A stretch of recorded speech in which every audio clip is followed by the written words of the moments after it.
Halimu mulatus iddoodha simbutu atindutu ndulamtu takkan geeddaramtu Halimu mulatus iddoodha simbutu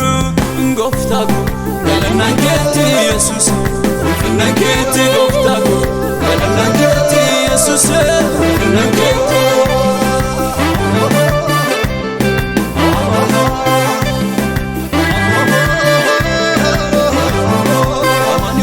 Eenyu si gaafata gaaffii deebii dhabe yeroo deebitaatu eenyu si falmata jaamaan yoo banamu du'aan kee deemu eenyu si gaafata gaaffii deebii dhabe yeroo deebitaatu eenyu si falmata Gooftaa ko abbuun kan keeti Yesuus hundorga keeti Gooftaa ko abbuun kan keeti Yesuus hundorga keeti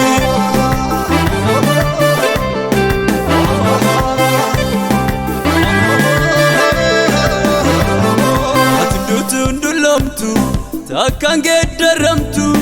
Halimu mulatus iddoodha simbutu atindutu ndulamtu takkan geeddaramtu Halimu mulatus iddoodha simbutu Gooftaa ko galanaan keeti Yesuus ulfinaan keeti Gooftaa ko galanaan keeti Yesuus ulfinaan keeti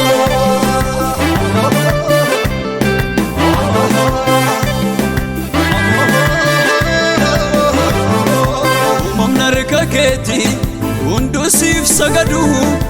ani soosin farsa yani lafarraa hunduna tabadu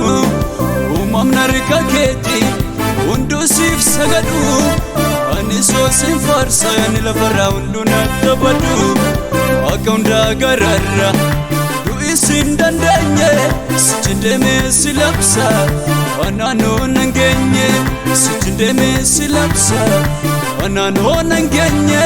sichindeme si labsa Anaanoo nangeenye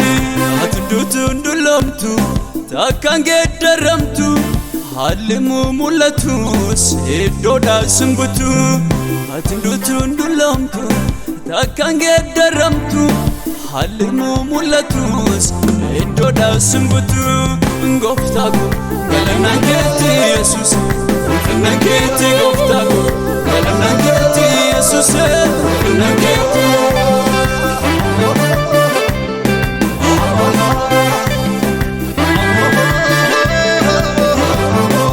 Furtuun waan hundumaa harkuma kee jira kan rakkatan beela'an hundumaa si soora Furtuun waan hundumaa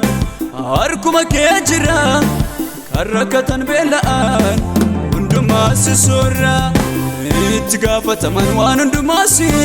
kan siif abboomamu galaanni qilleensi